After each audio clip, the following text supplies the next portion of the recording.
Hi, Mike Gibson, Cindy Grines coming to you live from SCAI 2018. Cindy, let's talk about women in innovation. It was 10 years ago when we were in Las Vegas, and that was the first meeting of the Women's in Innovation movement. So 10 years later, what's been the progress of the WIN movement? You've been such an integral leader in the whole thing. Yeah, well, Roxana Moran and me, as well as a number of others. So we've accomplished a lot, actually. We've done, WIN has three main goals. It's research and education by women or about women, and then it's leadership and mentoring and training. And so what we're trying to do with this new fellowship is we did a lot of research and found that women represent only about 4.5% of all practicing interventional cardiologists. Wow.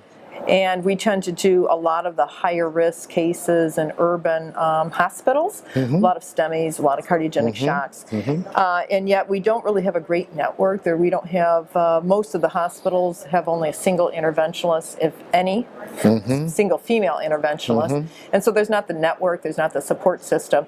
And so what we decided to do is join forces with Abiomed. And Abiomed has generously donated money to create the SCAI-WIN CHIP Fellowship. And what we're going to do is every year we're going to find one female fellow who will be eligible to take a high-risk coronary and hemodynamic support advanced interventional training. How do they apply? How do they find out the details about it?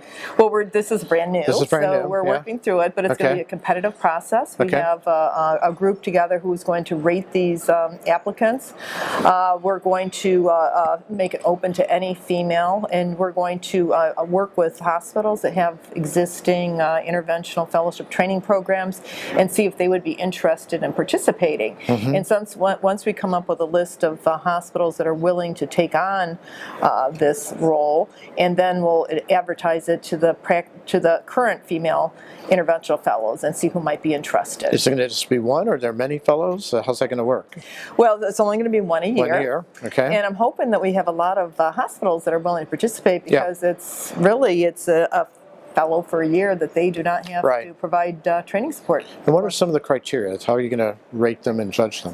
Well, we're still working that out, but we thought that we would do it based on a number of things. Of course, they would have to have letters of recommendation. They'd have to be a fellow in good standing with some good hands-on experience, as well as some academic experience. You know, they had to be top, near the top of their class. They hopefully would do some research. We're hoping that the one-year fellowship training program would give a very, very good clinical exposure to high-risk PCI, advanced hemodynamic support. But in addition, we wanted to have them spend a certain portion of their time, maybe even 50%, doing research, so they could better their curriculum vitae and contribute to the academic literature. Great. So, well, Cindy, thank you so much for your support and leading all this along with Roxana Moran. And thanks to all of you for joining us here live from SCAI 2018.